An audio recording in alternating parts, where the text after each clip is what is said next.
CBI হেফাজতে ঘুম নেই সন্দেশখালীর বাঘে, সবেমাত্র গতকাল রাতে সিবিআই তাকে হেফাজতে নিয়েছে। সূত্রের খবর, ঘুমানোর সুযোগ পেলেও তিনি নাকি ঘুমোননি রাতে। সুজয় রয়েছেন। কেমন রয়েছেন শেখ শাহজাহান, একটু জেনে নি। সুজয়, চোখে ঘুম নেই বলে আমরা জানতে পারছি, গতকাল রাতেই তো হস্তান্তর করা হয়েছে, প্রথম রাতেই ঘুম উড়ে গেল।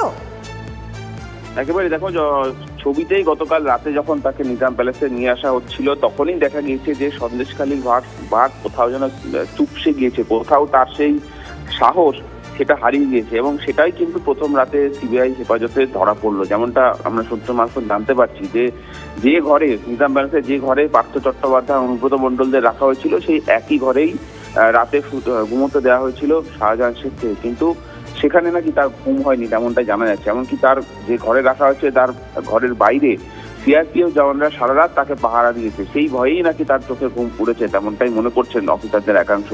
রাতে তাকে খাবার হিসেবে দেওয়া হয়েছিল সাধারণ হালকা খাবার, ভাত, ডাল, সবজি, এই ধরনের খাবার দেওয়া হয়েছে। তার কারণ জোকা ইএসআই হাসপাতালের চিকিৎসকদের পরামর্শ তেমনটাই ছিল।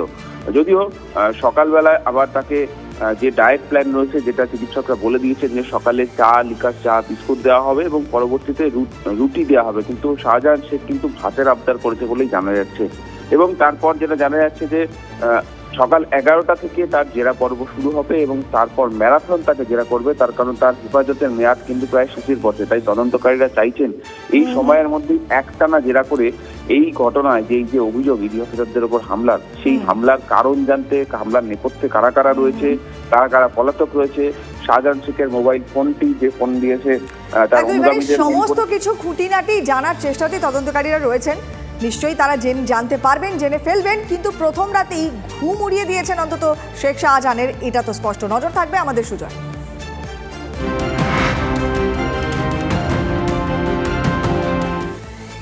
লোকসভা ভোটের আগে মোদীকে নিয়ে বিতর্কিত মন্তব্যে বিপাকে রাহুল।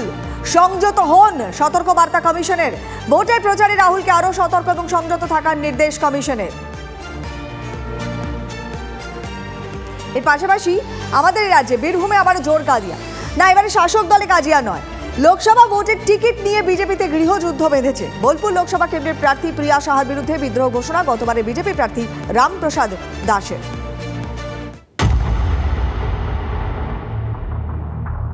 শনিবার বাংলার 42 আসনের মধ্যে 20টি আসনে লোকসভা নির্বাচনের প্রার্থী ঘোষণা করেছে বিজেপি।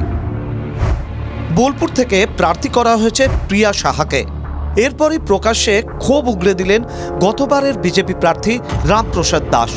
রামপ্রসাদ আবার বিজেপির রাজ্যের এক্সিকিউটিভ কমিটির সদস্য। তা প্রিয়া সাহা এমন কিছু কম্পিটেন্ট কাইন্ডের নন, তার জন্য যে বোলপুর লোকসভাতে ওনার মতো প্রিয়া সাহার মতো মানুষকে বোলপুরে প্রার্থী করতে হবে। ফলাফল যে মার্জিন হওয়ার কথা, মার্জিন আরো বাড়বে, অর্থাৎ বিজেপি আরো পিছিয়ে যাবে। কতটা পিছিয়ে বিজেপি হারবে? 1 লাখের উপর পিছিয়ে যাবে। বিজেপির কাজিয়া দেখে কটাক্ষ করতে ছাড়েনি তৃণমূলও। লক্ষ ভোটে হারবে বিজেপি লোক হিসেবে, তাই বলবো আগে থেকে একটা ভালো মালা আপনি গেঁথে রাখবেন। আপনি যখন চাইছেন আপনার প্রার্থী 1 লক্ষ ভোটে হারুক, ওখানে আপনি পড়িয়ে দেবেন, সেই রকম মালার ব্যবস্থাটাও রেখে দেবেন। যদিও বিজেপি জেলা নেতৃত্ব রামপ্রসাদ দাসের পাশে দাঁড়ায়নি, তারা প্রিয়াকে জেতাতে সর্বশক্তি নিয়ে মাঠে ঝাঁপানোর প্রস্তুতি নিচ্ছেন। আগের বার তো উনিও বলেছিলেন উনি 1 লক্ষ ভোটে জিতবেন, তাহলে কি উনি জিতেছেন? জেতেননি। তবে আমাদের যা পরিসংখ্যান এবং যা নির্বাচন হচ্ছে, প্রার্থী সঠিক সিদ্ধান্তই নিয়েছে এবং উনি 1 লক্ষ ভোটে হারবেন যেটা বলেছেন ওটা হবে না, উনি 1 লক্ষ ভোটে জিতবেন।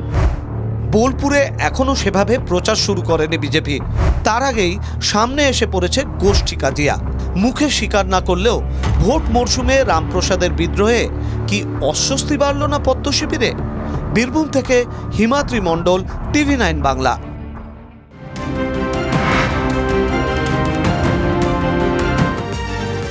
রোবোটিক মেশিন দিয়ে নর্দমা পরিষ্কার। রাজ্যে প্রথম রোবোটিক মেশিন দিয়ে নর্দমা পরিষ্কার হলো হাওড়া পুরসভাতে। নর্দমার ময়লা দ্রুত পরিষ্কার হলে জল জমার সমস্যা দূর হবে। পরে খবরে আসি। ভারতে বিভিন্ন ক্ষেত্রে কৃত্রিম বুদ্ধিমত্তা বা আর্টিফিশিয়াল ইন্টেলিজেন্সকে কাজে লাগানো হচ্ছে। এবার দেশে প্রথম AI শিক্ষিকাও চলে এলেন। সেখানে দৃষ্টান্ত স্থাপন করলো কেরালা। তিরুবনন্তপুরমের একটি স্কুলে শিক্ষকতার জন্য আনা হয়েছে রোবটকে। কেরালাই সম্ভবত দেশের প্রথম রাজ্য যেখানে স্কুলে AI শিক্ষিকা নিয়োগ করা হলো এবং AI শিক্ষিকা আনা হয়েছে তিরুবনন্তপুরমের KTCT উচ্চ বিদ্যালয়। শিক্ষিকার নাম রাখা হয়েছে আইরিশ। তিনি পড়ুয়াদের বিভিন্ন বিষয় পড়াবেন। কেরালার ওই স্কুল মার্কার ল্যাব এডুকেট সংস্থার সঙ্গে গাঁটছড়া বেঁধে এআই শিক্ষক তৈরির কাজে নেমেছিল।